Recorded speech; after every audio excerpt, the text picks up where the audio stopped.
100 years ago, war's grim tide swept this coastline. As the island of Islay's sons fought away on the Western Front, at home their families could not escape the conflict.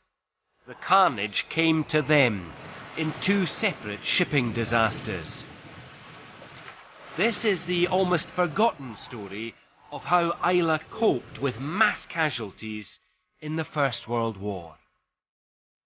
To wake up in the morning going out to a day's work and to be ending up with this tragedy and all these dead bodies about must have been horrific. Islay's small community shared the grief of an emerging superpower and won enduring respect. The fact that they so lovingly cared for the soldiers and cared to make sure that they had the proper burial and had the proper flag in order to be buried under that flag shows that it was very heartfelt. A century on, Islanders and Americans are coming together to remember twin disasters that destroyed lives and discovered heroes. I think it's a wonderful tribute to all the young men who lost their lives, but to me it's also a tribute to the people of Islay.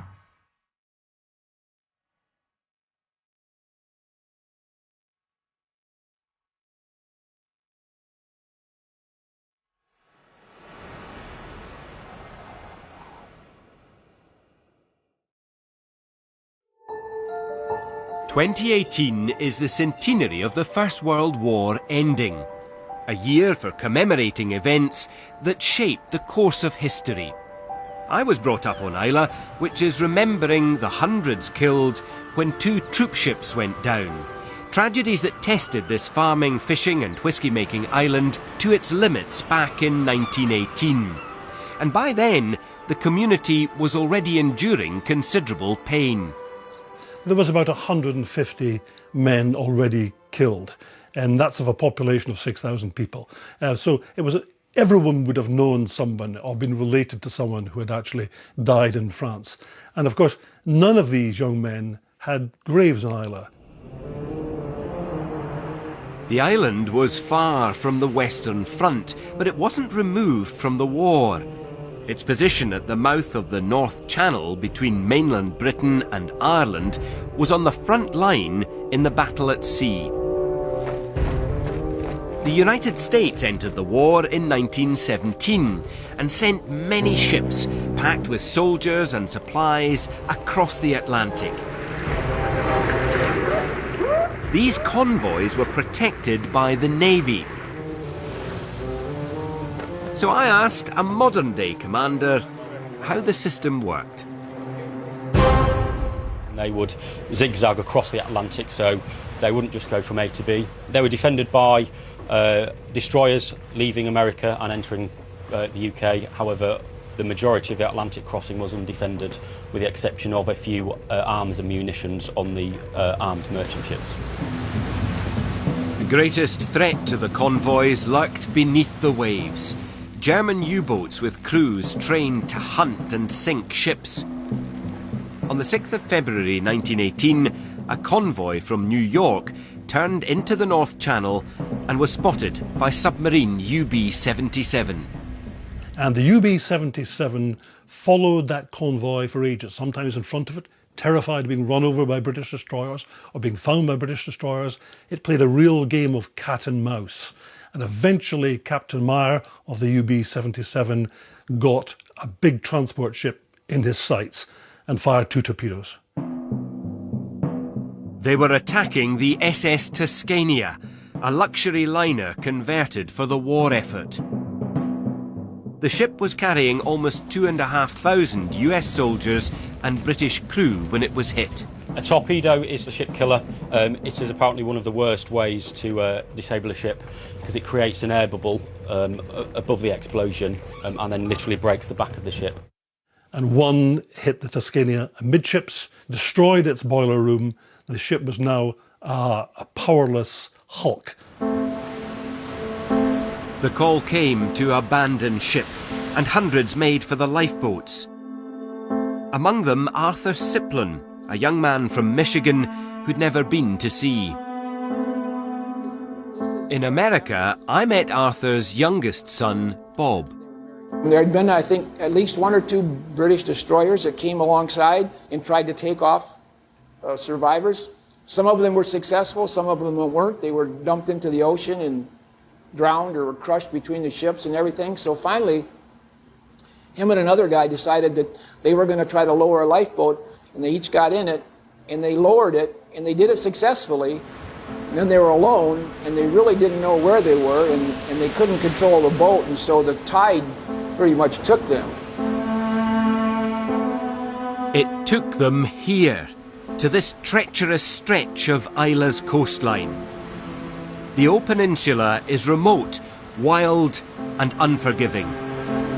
What happened was they heard the sound of surf, and so they knew they were getting close to breaking water, but they weren't controlling the boat very well, and it broached, I guess the term is, it got sideways, and before they reached the shore, it overturned.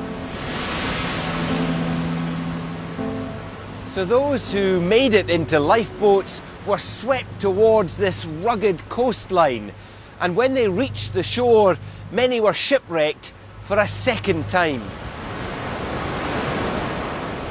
He thought he was going to die, but at last he grabbed a hold of a rock, and when the sea receded, he managed to hang on and climbed to the shore. And there was another soldier with him that had managed to hang on too. And when daylight came, then they saw the other bodies floating up on the beach, and they heard someone. And evidently it was a Scottish farmer who ultimately found him, my father, alive. I believe the other soldier with him passed away during the night, died of exposure. It may have been farmer Robert Morrison who saved Arthur Siplin. He risked his life rescuing soldiers from the rocks and took them to his home, where his family fed dozens of survivors home-baked scones. Alistair Carmichael grew up hearing these tales of the Tuscania. He's farmed on the O all his life, knew the Morrisons well, and remembers Robert telling him about one of those washed ashore. He was stuck in the rocks, and he rescued him. And the first thing that he did, he put his hand in his wallet, his pocket, and took his wallet out. But Robert would never take money off them for rescue. But he was telling us that. So one of the survivors was going to pay him for rescuing him up the rocks. But he wouldn't take anything? No. Nearby, the farmer here at Stremnish also saved lives without seeking reward. He gave food and shelter to 14 survivors. His name was Duncan Campbell. He was a Gaelic speaker. He rarely spoke in English, and he used to say, "She shallag uavasach a velm, ne kuthbons ne kjochen." What an awful sight, seeing the bodies piling up in the gullies. It had a dreadful effect on them. But hoor sing spionug, we found strength to do it. And with help, it was wonderful what was achieved. But initially, there were a lot of bodies. But then for days, maybe weeks afterwards, there were other bodies being swept ashore.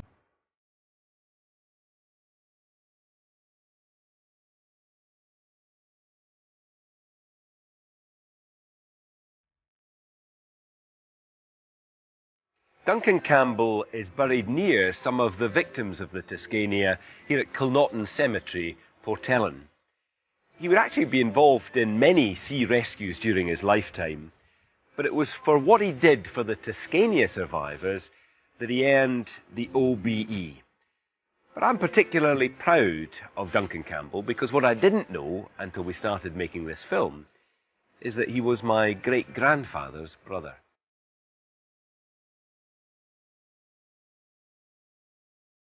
The Tuscania's sinking was a massive disaster for a small island to manage. Nearly 150 survivors needed food, accommodation and medical care. And then there were the dead. Eventually almost 200 bodies were washed ashore. And the man in charge of relief and recovery was Isla's senior police officer, Sergeant Malcolm McNeill. His grandson is a well-known Scottish public figure. He served with 3 constables on the island, based in Beaumore, in a building that is now a bank. And he could have had no experience of anything on a major scale. His job would have been largely administrative in an island without any real crime. The island, with just 4 police officers, had to identify and bury nearly 200 men.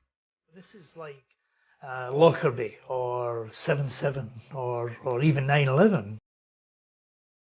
Whole community, a huge event taking place with deaths, bodies, survivors, the calamity that was involved certainly in the early stages before any of the emergency services could be mobilised to come. It was probably one of the worst things they had ever seen in the village. Most of the, if not all of the young men were away at the war. And on the days of funerals or burials, the women, almost from every household, would line up with tears streaming down their cheeks in a dreadful state. Despite their trauma, the islanders worked tirelessly to bury the dead with dignity. But there was a problem. They had no American flag for the funerals. So this small group of locals made one. And here it is, carefully preserved in Washington's Smithsonian Museum. The fact that they so lovingly cared for the soldiers and cared to make sure that they were had the proper burial and had the proper flag in order to be buried under that flag shows that it was very heartfelt, that people went out of their way to respect those who had just recently lost their lives. The seaming is not quite straight, but when you turn the flag over, it looks beautiful. And it's still a very well-made flag, even though it was done very quickly. This year, the flag is coming home for the centenary, on loan to the Museum of Islay Life, where it will take pride of place. The flag, to me, is one of the key elements of the commemoration. The creation of a flag to give them the proper, respectful funeral that military people should get was foremost in people's minds. And I think that sums up really the caring and compassionate way that people are on this island. Within weeks of the Tuscania sinking, survivors were fighting on the Western Front. Arthur Siplon fought in France and survived the conflict to return home and marry. He was very grateful that he had a life that continued on, and through him, so did I and all my siblings. But I think other thing that it made him was it made him realize the frailty of human life and how important it is to live your life fully while you have the opportunity, and not fritter it away.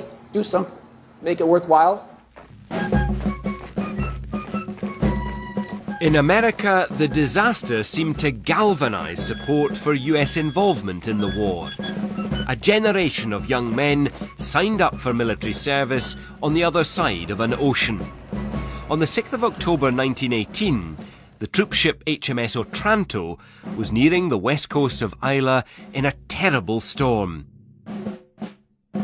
It was in a convoy with HMS Kashmir, but its journey was about to be cut short.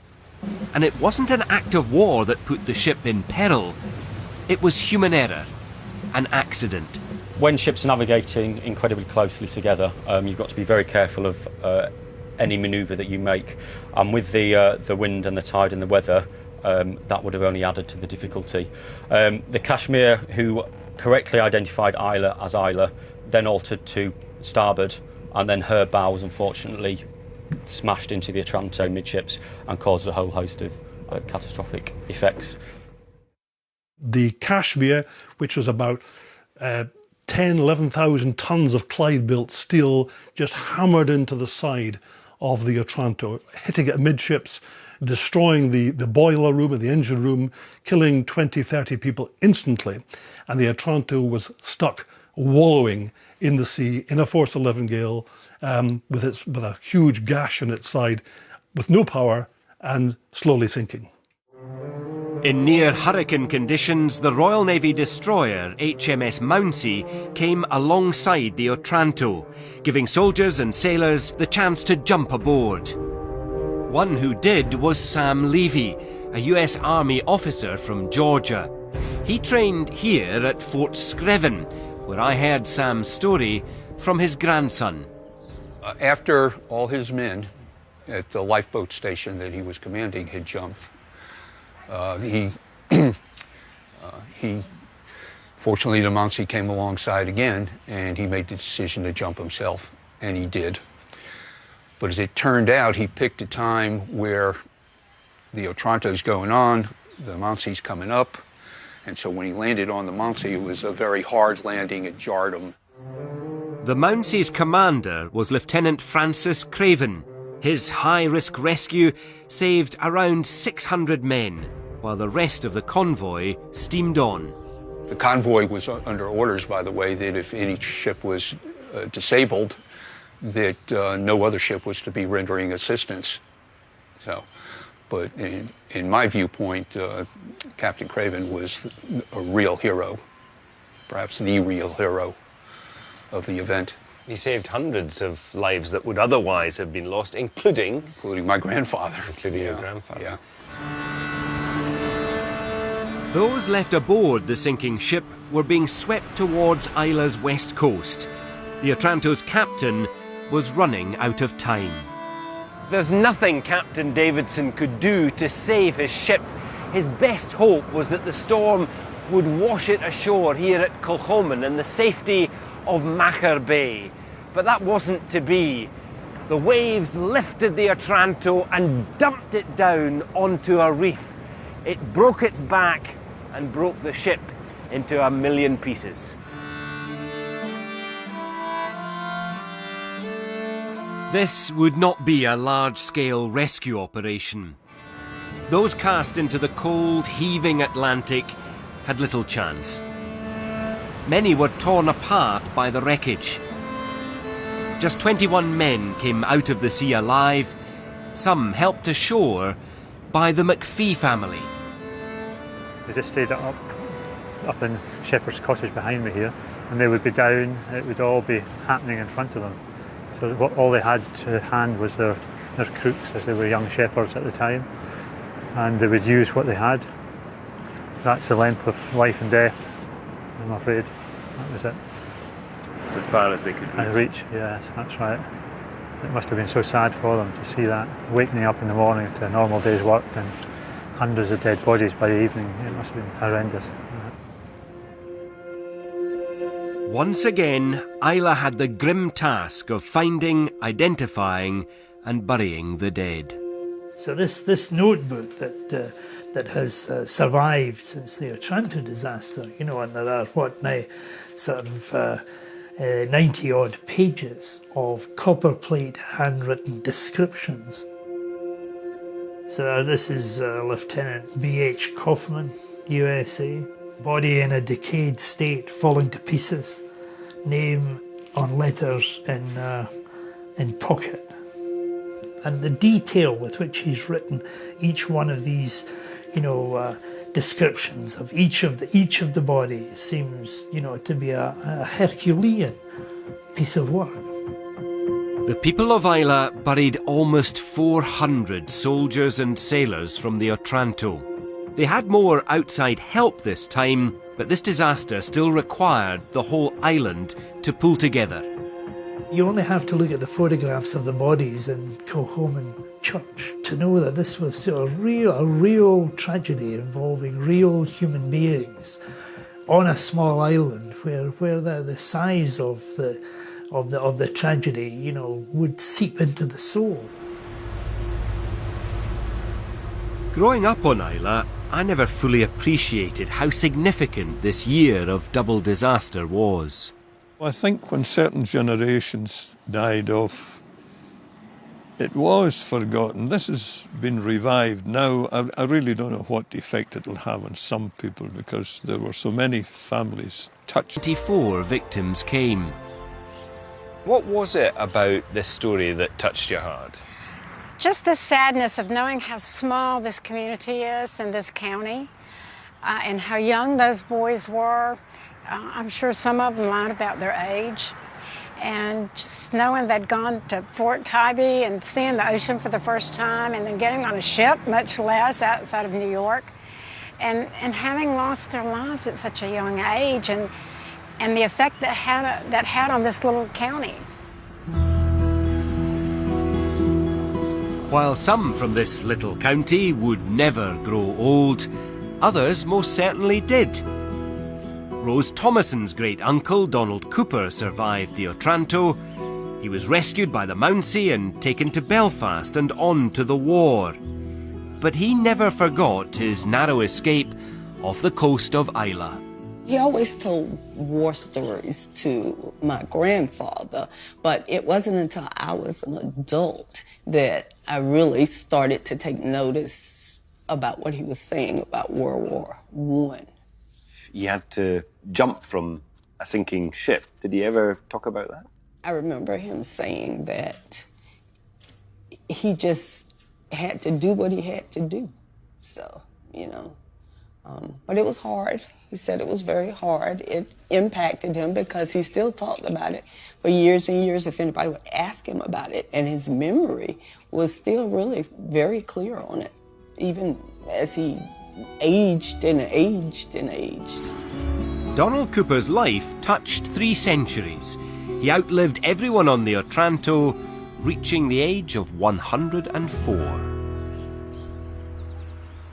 When Private Donald Cooper was laid to rest in this Georgia cemetery, the sinking of the Otranto passed from living memory into history. The same is true for the Tuscania. But in this centenary year, there are people here in the United States and in Scotland determined to make sure that these twin disasters and all those touched by them are not forgotten.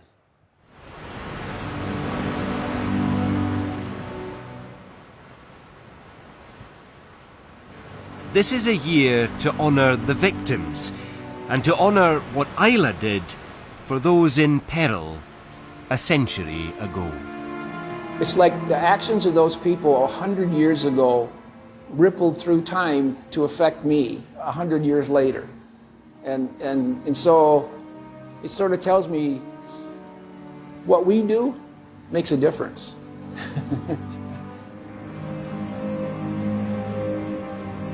Let's not forget the wonderful people of Islay who risked their own lives to save our young men. I can't imagine going out in a hurricane, freezing cold, and trying to save young men's lives and taking these strangers into your home. And to me, And I think our small and remarkable island played a big part in history, and it should be remembered.